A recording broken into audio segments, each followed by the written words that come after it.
حضرت ابو بکر صدیق رضی اللہ، ذرا زندگی دیکھو. کہتے ہیں جس دن کلمہ پڑھا 40,000 دینار تھے، اور کلمہ پڑھے ابھی مجھے چند مہینے گزرے تھے، سارے مصطفیٰ کے قدموں پہ قربان کر دیے. پھر مال کمایا، پھر 4,000 دینار تھے. 4,000 جس دن ہجرت کے لیے نکلا 4,000 تھے. انہیں بھی پتا تھا 2.5% دینا چاہیے. ان کی بھی بیٹیاں تھیں، جوان بھی تھی، چھوٹی بھی تھی، ان کے بھی بچے تھے، لیکن دین کو ضرورت ہے. میرے رسول پاک صلی اللہ علیہ وسلم کے دین کو حاجت ہے. تو فرماتے ہیں اشرفیاں تھی میرے گھر میں، پیسے تھے، درہم تھے، دینار تھے. میرے والد بوڑھے تھے، ان کو خیال تھا کہ ابو بکر ساری دولت نہ لے جائیں. تو حضرت اسماء بنت ابی بکر سے جناب ابو بکر صدیق نے کہا کہ اس طرح کرنا، ایک گڑا چھوٹا سا تھا، گڑا ٹویا، اس میں پیسے ہوتے تھے. فرمایا اس میں روڑے رکھ دینا، اوپر ٹاٹ ڈال دینا. والد نابینا ہے، اگر پوچھے نا پیسے تو ان کا وہاں ہاتھ لگا دینا، انہیں پتا چلے ابو بکر سارا مال لے کے نہیں گیا. فرماتے میں ہجرت پہ جانے لگا تو 4,000 سارے ہی لے گیا. سارا مال ہی یار 2.5% کے لیے رٹا پڑا ہوا ہے. 2.5% کے لیے لوگ بحث کر رہے ہیں، 2.5% کے لیے دلائل چاہیے. کئی مفتیان کرام سے پوچھیں گے، پھر پروگرام بنائیں گے دینا ہے کہ نہیں دینا. اور جس دن تبوک کے لیے میرے مصطفیٰ کریم نے اعلان کیا، جناب صدیق اکبر فرماتے شے کوئی نہیں تھی، غربت کے دن تھے، کمزوریاں تھی، مال اس دن کاروباری حالات کم تھے. یہاں لوگوں کا کاروبار جب ڈاؤن ہوتا ہے تو سب سے پہلے مسجد کا 200 بند کرتے ہیں، سب سے پہلے مدرسے کا بند کرتے ہیں، سب سے پہلے خواہش کرتے ہیں کہ وہ جو غریب کو جاتا ہے نا اس کو بند کرو، یہ زیادہ نقصان دے رہا ہے. حضرت ابو بکر صدیق رضی اللہ تعالیٰ عنہ فرماتے ہیں حالات خراب تھے، جیب دیکھی تو اتنے پیسے ہی نہیں تھے کہ مصطفیٰ کریم کو پیش کر سکوں. تو پھر کیا کیا؟ امام جلال الدین سیوطی کہتے ہیں ابو بکر صدیق نے نا گھر کے اندر کپڑا بچھایا، اور پھر صدیق اکبر نے کیا کیا کہ توا بھی رکھا، برتن بھی رکھے، اس پہ چولہا بھی رکھا. ابو بکر صدیق نے اس کے اوپر گھر والوں سے کہا کہ ایک ایک جوڑا پہن لو، ادھر دیکھو میری طرف، ایک ایک جوڑا پہن لو، اور باقی نا سارے جوڑے بھی یہاں رکھو. اور پھر جب لوگ بچوں نے دیکھا نا کہ ابا تو کپڑے بھی رکھوا رہا ہے، کیا بنے گا؟ فرمایا تمہیں تو ایک ایک جوڑے کی اجازت دے رہا ہوں نا، ذرا میری طرف دیکھو. خود اندر گئے تو ٹاٹ کا لباس پہن کے کپڑے بھی اتار کے رکھ دیے، کپڑے بھی اتار کے زمین اسی میں رکھے، سارا کچھ باندھا. لباس ٹاٹ کا تن تندور تے ہڈاں دا بالن تے اسی ہاواں نال تپایا. کپ کپ مکیاں پیڑے کیتے، اتوں عشق پلے تھل لایا. تن دا سالن من دی ہانڈی لون صبر دا پایا. غلام فریدہ وے میں ساری تیری، تینوں وجہ یقین نہیں آیا. ہر چیز لپیٹ کے نا تو نبی کریم کی بارگاہ میں لے گئے، ہر چیز. میرے محبوب کا بھی انداز دیکھو، فرمایا ماں اب کہتا لے اہلے کا، گھر بھی کچھ چھوڑ کے آئے ہو. دیکھیں ادھر دیکھیں، جب کوئی آتا تھا تو حضور فرماتے تھے کیا لے کے آئے ہو، یہ کیا ہے؟ یہ پوچھا جاتا ہے کہ یہ پوچھا جاتا ہے گھر کیا ہے؟ بھئی آپ کو کسی نے کوئی تحفہ دیا تو شاپر کھول کے تحفہ دیکھیں گے یا پوچھیں گے گھر کیا ہے؟ لیکن میرے رسول پاک کے لفظ دیکھیں، فرمایا ماں اب کہتا لے اہلے کا. ابو بکر سجنا گھر کیا چھوڑ کے آئے ہو؟ تو رو پڑے، کہنے لگے یا رسول اللہ میں کوئی غریب تو نہیں، میں بڑا مالدار ہوں. اب کہتا لہم اللہ و رسول، گھر اللہ بھی چھوڑ آیا ہوں، اللہ کا رسول بھی چھوڑ آیا. حضور میں کوئی کنگال نہیں، میں مصطفیٰ والا ہوں، میں کوئی غریب نہیں، میں نبی والا ہوں، میں رب رسول کو گھر چھوڑ آیا ہوں. میرے مصطفیٰ کریم علیہ السلام فرمانے لگے تیرے پیچھے جبریل امین کھڑے، اور انہوں نے ٹاٹ کا لباس پہنا ہوا ہے، اور تیرے آنے سے پہلے وہ آ گئے تھے. تو میں نے پوچھا جبریل یہ بوریے کا لباس؟ عرض کی یا رسول اللہ ابو بکر نے پہنا ہے تو رب کو اتنا پسند آیا سارے فرشتوں کو پہنا دیا ہے، سارے فرشتوں کو پہنا دیا، سارے فرشتوں. ذرا یہ لذت تو لے بات کی.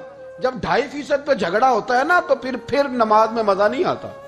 جب تو 2.5% پہ بھی اڑا رہتا ہے نا، پھر درود و سلام پڑھتے پڑھتے طبیعت معاذ اللہ پریشان ہوتی ہے. جب الجھے ہوئے پھر مسائل اور ہیں. پھر میرے محبوب کریم بولے، میں ابو بکر رب کریم نے ایک پیغام بھی بھیجا ہے.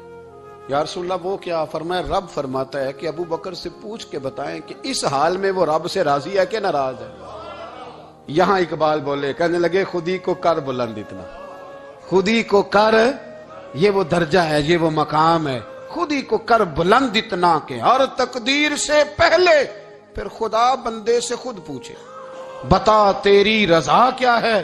فرمایا رب پوچھتا ہے آپ راضی ہیں کہ ناراض ہیں؟ تو پھر ابو بکر صدیق بھی کھول کے روئے، کہا یا رسول اللہ میں کل بھی اپنے رب سے بڑا ہی راضی تھا، میں آج بھی اپنے رب سے بڑا ہی راضی ہوں۔ یہاں لوگ لے کے بھی نہیں راضی ہوتے، ابو بکر سارا کچھ دے کے بڑے ہی راضی ہیں، سارا کچھ دے کے۔ شریعت کا قاعدہ ہے کہ سارا مال آپ اللہ کے رستے میں نہیں دے سکتے، قانون شریعت ہے۔ حضرت ابی بن کعب نے کہا تھا یا رسول اللہ سارا دینا ہے، فرمایا نہ بھائی چوتھا حصہ دے، 3 حصے بچوں کو دے۔ حضرت ابو لبابہ نے کہا تھا میں اس پر دلائل دے سکتا ہوں، احادیث موجود ہیں، حضور سارا مال دینا ہے، فرمایا نہ بھائی چوتھا حصہ دے، 3 حصے بچوں کو دے۔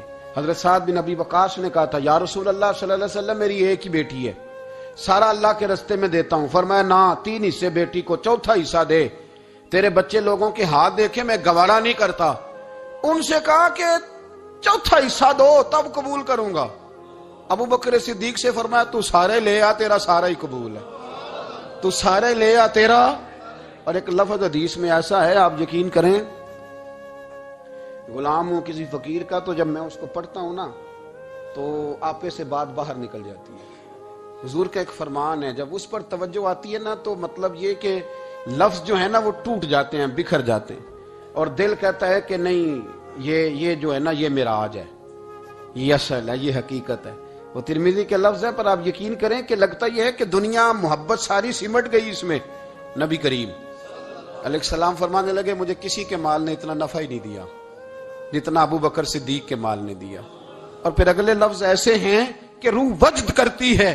میرے کریم محبوب فرمانے لگے جس کا بھی مال آیا میں نے بیگانہ سمجھ کے خرچ کیا ہے، اور جب ابو بکر کا آیا ہے تو میں نے اپنا سمجھ کے خرچ کیا ہے، میں نے اپنا سمجھ کے۔ مجھے پتا ہے یہ شکوہ نہیں کرے گا، یہ شکایت، یعنی اس کو سارا بھی تروڑ مروڑ لوں گا تو اس کے لفظوں پر کبھی حرف۔ اور یار کچھ لوگ ہوتے ہیں، کچھ ہوتے ہیں جو 10 دیتے ہیں تو 20 جگہ بتاتے ہیں، جو کھانا کھلاتے ہیں تو ذکر کرتے ہیں، فرمایا اس کا مال میرا مال ہے، میرا، اس کو سارا توڑ کے کھا بھی جائیں گے تو یہ شکوہ نہیں کرے گا، یہ سارا میرا اپنا ہے۔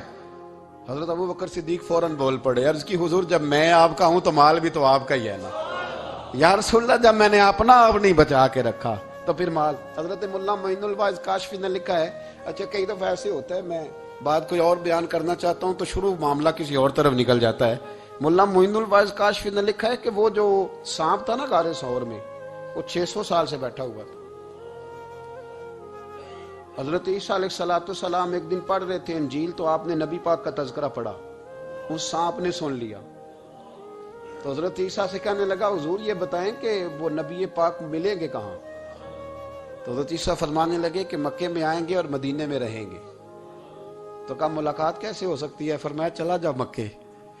تو وہ سانپ 600 سال غار ثور میں، اس نے 70 جگہ پہ سوراخ کیے۔ کتنے سال بیٹھا رہا؟ بول کے بتائیے۔ آپ 6 گھنٹے بیٹھ کے دکھائیں، سوال ہی نہیں پیدا ہوتا۔ ہم بڑے کمزور ہو گئے، ہمارے لیے معاملہ بڑا اور طرح کا ہے، ہماری مرضی کا کوئی بات کرے تو ہم اس سے راضی ہیں۔ انتظار کرنا اور یہ سارے کام کرنا یہ تو بڑا مشکل معاملہ ہے، یہ تو بڑی عجیب سی کیفیت ہے۔ میرے صاحب رحمۃ اللہ تعالی علیہ 2015 میں کراچی تشریف لائے، میں اپنے ایک سنگی کو لے کے پہنچ گیا، چھوٹا موٹا مولوی میں بھی ہوں۔ صبح میں 7 بجے کے 8 بجے ہم وہاں پہنچ گئے، حضرت آرام فرما رہے تھے، نمازیں انہوں نے اندر ادا فرمائی ساری، ظہر بھی ہوئی، پھر عصر بھی ہوئی، پھر مغرب بھی ہوئی، پھر عشاء بھی ہوئی۔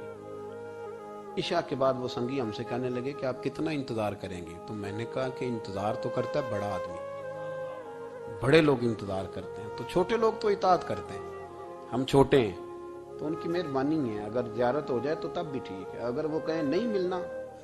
میرے سنگی ساتھ موجود تھے، صبح سے گئے، عشاء کے بعد کا وقت آ گیا، نہیں انہوں نے ملنا تو پھر بھی ٹھیک ہے، وہ ہس بولے تے دی مہربانی، نہیں تے اساں تے لاڑ ہی لڑاؤنے نے، اس کی مہربانی ہے، اگر بات ہو جائے تو ٹھیک ہے ورنہ کوئی معاملہ نہیں۔ تو عشاء کی نماز کے بعد انہوں نے ہمیں یہ کہا کہ پیغام آیا کہ محفل میں جہاں حضرت جا رہے ہیں وہیں ملاقات ہوگی۔ تو ہم نے کہا یہ بھی بڑی نعمت ہے، جلوہ دیکھنا بھی بہت بڑی سعادت ہے، اس لیے کہ ہمیں پتہ ہے کہ وہ کیفیت کیا ہے، وہ رنگ کیا ہے، ان کا انداز کیا ہے۔ پیچھے جا کے بیٹھ گئے تو پھر ان کا حکم آیا کہ اس کو ذرا آگے آئے، جب میں اسٹیج پہ گیا تو فرمانے لگے مجھے سویرے ہی پتا تھا آپ آ گئے، کوئی ارج نہیں، اتنا کوئی انتظار تو بندہ کر ہی لیتا ہے۔ آپ یقین کریں وہ دن کی جو لذت ہے نا وہ آج تک گئی نہیں طبیعت سے، وہ سرور گیا نہیں۔ کبھی کبھی سوچتا ہوں کہ اس سے ڈبل بھی انتظار کبھی ہو جائے پر ایک دفعہ زیارت پھر نصیب ہو جائے، کبھی کبھی یہ سوچتا ہوں۔ 600 سال وہ سام بیٹھا رہا، 600 سال، 600 سال، اور 70 اس نے سوراخ کیے غار ثور میں، لیکن وہ بھی عاشق تھا نا۔ اور یہاں معاملہ یہ تھا کہ ابوبکر صدیق دعا مانگ کے گئے تھے کہ میں نے کسی کو موقع نہیں دینا، ایک میں ہوں گا دوسرا میرا یار ہوگا۔ وہ غار ثور کی تو لذت یہ والی تھی، ایک میں ایک میرے محبوب۔ اس نے 70 سوراخ کیے ہوئے تھے۔ جناب ابوبکر صدیق نے کہا حضور آپ ٹھہریں، میں ذرا بھی آیا صفائی کر کے۔ تو نبی کریم علیہ السلام رکے تو حضرت ابوبکر صدیق نے کہیں پگڑی پھاڑ کے رکھی، کہیں چادر پھاڑ کے رکھی، اتنے سوراخ بند کیے تو جو ایک رہ گیا وہاں ایڑی رکھ دی۔ تو اب وہ سام بھی شکوہ کرنے لگا کہ یار تو بھی کوئی نرالا ہی عاشق ہے کہ میں نے تو کسر ہی کوئی نہیں چھوڑی تھی، 70 سوراخ کیے تھے اور تو نے بھی کمال ہی کر دی ہے، یہ سارے ہی بند کر دیے، جو بچ گیا اس پہ ایڑی رکھ دی۔ اس نے پتہ نہیں کتنے ڈنگ مارے۔ سام کا جب ڈنگ لگتا ہے تو وجود میں بہت زیادہ گرمی پیدا ہوتی ہے، گرمی۔ حضرت ابوبکر صدیق کے بارے میں ہمارے شارحین نے لکھا روئے نہیں، وجود اتنا گرم ہوا کہ آنسو ٹپک پڑے۔ نبی کریم صلی اللہ علیہ وسلم نے فرمایا ہٹا نہ ذرا پیر، پھر انہوں نے ہٹایا تو میرے مصطفیٰ میں لعاب دہن لگایا۔ مولا معین الواعظ کاشفی رحمت اللہ علیہ فرماتے ہیں کہ جب انہوں نے قدم ہٹایا نا تو پھر وہ سانپ باہر نکلا، اپنا سر نکالا اور کھڑا ہو کے حضور کا دیدار کرنے لگا۔ تو نبی کریم نے فرمایا تیرا کام ہو گیا، اب تو جا، مجھے اور ابو بکر کو رہنے دے۔ وہ نکل گیا۔ یہ کیفیات ہے، یہ محبت ہے، یہ وارفتگی ہے، یہ سوز ہے، یہ درد ہے۔ یارو یہ میں کہا کرتا ہوں کہ یہ چیز جینے کا بھی مزہ دیتی ہے، مرنے کا بھی مزہ آتا ہے، مرنے کا بھی مزہ، سرور آتا ہے انسان اس میں جب یہ کیفیات شامل ہوتی ہے نا۔ رنگ اور ہوتا ہے، درد اور ہوتا ہے، ذائقہ اور ہوتا ہے، کیفیت اور ہوتی ہے، پھر کوئی شوق نہیں رہتا اعلیٰ کپڑوں کا، بڑی گاڑی کا، لمبے چوڑے معاملات کا۔ پھر تو انسان ڈھونڈتا پھرتا ہے کوئی مجھے محبوب کی بات سنائے، کوئی اس کی شان میں کوئی شعر سنائے، کوئی اس کا ذکر سنائے، کوئی مل جائے نا کبھی کہ میرے تار چھیڑ دے، کوئی ملے، کوئی بات کرے، کوئی ذکر کرے۔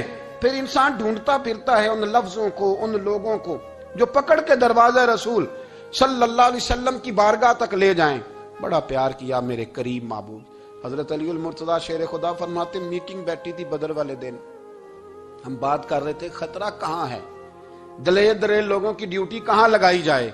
شیر خدا بھی چاہ رہے تھے کہ میں وہاں ڈیوٹی دوں گا، تو کہتے ہیں سمجھ آئی کہ سب سے زیادہ خطرہ نبی کریم علیہ السلام کے عریش مبارک کا ہوگا، حضور کے خیمے کو، چھپر مبارک کو۔ قریش مکہ سب سے زیادہ حملے وہاں کریں گے جہاں حضور ٹھہرے ہوں گے۔ طے ہو رہا تھا کس کی ڈیوٹی لگائیں، کس کو وہاں ذمہ داری سونپیں۔ کہتے ہیں ہم بات کر رہے تھے اور میں تیار تھا وہاں جانے کو، اچانک ابو بکر صدیق آ گئے۔ کیا باتیں ہو رہی ہیں؟ تو ہم نے کہا جناب ہم پروگرام بنا رہے کہ وہاں ڈیوٹی کس نے کرنی ہے، تو فرمانے لگے یہ کرنے والی بات ہی کوئی نہیں، میں نے تو عرض کر بھی دیا نبی پاک کی بارگاہ میں کہ یا رسول اللہ یہاں ڈیوٹی میں ہی کروں گا۔ تو حضرت ابو دردہ رضی اللہ تعالیٰ عنہ عرض کرنے لگے حضرت ابو بکر صدیق سے کہ حضور آپ کے ساتھ کون ڈیوٹی کرے گا؟ فرمانے لگے کسی کی بھی ضرورت نہیں، کوئی ماں نے لال جنا ہی نہیں، کوئی جنا ہی نہیں ماں نے لال جو ابو بکر کے ہوتے ہوئے نبی پاک تک پہنچ جائے، کسی کی جرت ہی نہیں، میں اکیلا کافی ہوں مصطفیٰ کریم کے خیمے کا پہرا دینے کے لیے۔ یہ اعزاز، یہ شان، یہ لطافت، اور میرے نبی کریم علیہ السلام نے بھی پھر حضرت ابو بکر کو چاہا تو کمال ہی کر دیا، چاہا تو کمال ہی کر دی، کمال ہو گئی۔ حضرت ابو دردہ کہتے ایک دن حضور علیہ السلام نے مجھے فرمایا ابو دردہ یہ تو نے آج کیا کیا ہے؟ حضور کیا ہوا؟ فرمایا آج تو گلی میں چل رہا تھا اور ابو بکر صدیق کے آگے آگے چل رہا تھا، گلی میں ابو بکر کے آگے آگے چل رہا تھا۔ یا رسول اللہ صلی اللہ علیہ وسلم کیا ہوا؟ فرمایا نہ کسی پہ سورج طلوع ہوا نہ غروب ہوا جو میرے ابو بکر سے افضل ہو، خبردار اس کے آگے نہیں چلنا، ابو بکر صدیق کو کمر نہ ہونا چاہیے۔